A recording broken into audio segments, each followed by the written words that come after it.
Hey guys, what's up? Welcome back here to today's episode of The Fishing Teacher, and really appreciate you guys coming by the channel to watch the video and spend a little time out of your day with me. Always very grateful for that. And guys, today I'm going to give some tips and advice on fishing one of my favorite little swim baits for the summer and fall months, and that's a 4.2 inch Megabass Hazedong shad. It's a super little finessey shad bait, comes in about 3 different sizes. But the 4.2 inch is the size that I'm going to talk about today, sort of show you guys how to rig it up and talk about the type of areas I like to fish it in the video today. Also, guys, just a quick update. You guys know last week we launched my new Cumberland Pro Lures Block It Throwback jig here, available at Tackle Warehouse. They sold out the first day. I just got word from Cumberland Pro Lures. They shipped out their next big order yesterday. So if you guys would like to get you some of the Block It Throwback jig, they're going to be available at Tackle Warehouse any day. You can go ahead and put your order in and get them as soon as they come in. So I'll put the Block It Throwback jig link through Tackle Warehouse in the link in my description here. Much appreciate that. Okay guys, here it is. This is a super realistic looking little dude here. They make a smaller one that I really like a lot too for drop shotting, but this 4.2 inch is sort of just a good all around size for finesse swim bait fishing. It works in a lot of different applications. And there's a lot of different heads that you can use to rig this on thing. Some people like the hover rig head.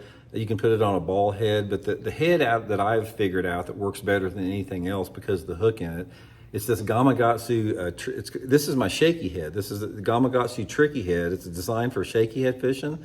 But guys, this thing works perfect in the Hazedong shad. It's got this nice little O'Shaughnessy bend. It's got a pretty long shank on it, good keeper here.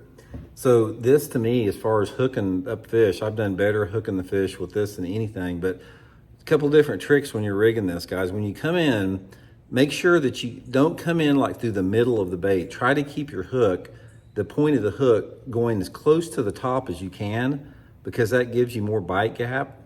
So if you can see right there, see the hook, how high up it is right there? Just come right underneath the top of it. Just, maybe, 1/16 of an inch under the top, and really work on getting that thing straight, because if you don't get it straight, it's not gonna run right. And then slowly put it up there like that, and you got it rigged up just perfect like that. This little tricky head, it's got with that O'Shaughnessy bend in there, guys. If one bites this thing with that O'Shaughnessy hook in there, you're never gonna lose it. Super effective for hooking up there.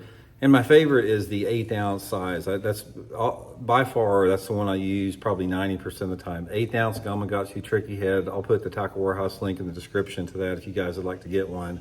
And usually what I didn't on this one, but I like to paint the head red. I found out by painting, just take some fingernail polish, paint that head red, and it seems like it adds up to some attractive, little element for the fish there.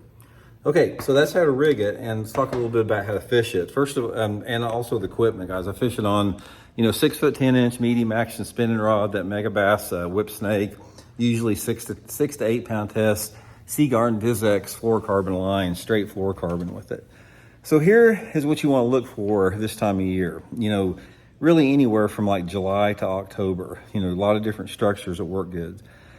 This is without a doubt one of the best lures that you're going to have for fishing bridge piers. Bridge piers in August and September are some of my favorite structures to fish. So if you have a bridge pier on the lake that you have that has anything over like 2 foot of water visibility on it, take that Hazedong shad, that 4.2 inch, just cast it out there and try to reel it down the side of those bridge piers, specifically in the shade, and just count it down to however deep you think the fish are. One good way to do that is to sort of graph around the pier, see where you see most of the bait fish depth. That's where the bass are going to be.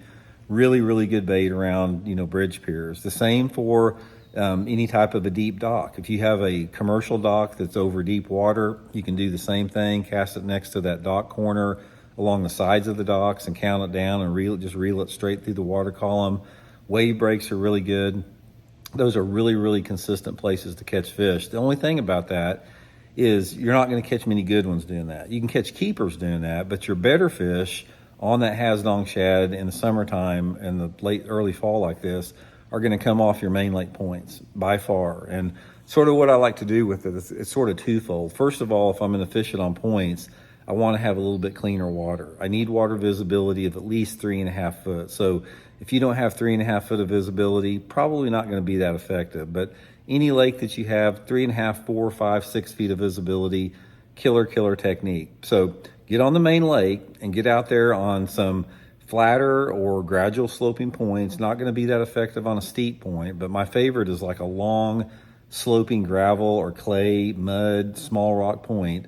I usually get out there probably in anywhere between, say, 15 to 30 foot of water, and I just fan cast all around the point on the ends and sides. Let the Hazedong shad go to the bottom and just slowly start reeling it along the bottom. Try to keep it maybe 6 inches or a foot off the bottom.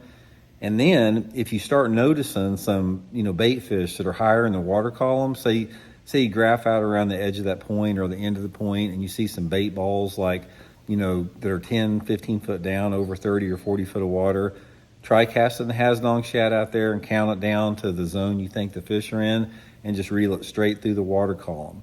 But this is a really good bait. They say, for example, if you guys are fishing points and you're catching a few fish like on a football head jig or a shaky head or a worm, the Hazedong shad will be a really good mop-up bait. In other words, if you fire a school up or you're catching a few fish on that other stuff, try that little swim bait in there right behind them, and it usually, will catch the fish that aren't quite as aggressive with it.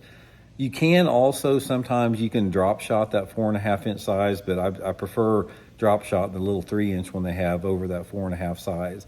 And another thing you can do, and a buddy of mine included me in on this, on the bridge pier deal, he takes 2 of them and he'll tie one on, and then he'll take like a 12 or 15 inch piece of line. He'll tie it on the hook of the Hazedong shad on the first one, and he'll tie a second one on there. So he's got a double rig, a double Hazedong shad rig, and he swears by it in the summertime. His friend of mine, that's all he does is fish bridge piers with this double Hazedong shad rig, and he catches a bunch of fish doing that. So anyway, just wanted to pass that little trick along to you. Hope it works for you, and we'll talk later.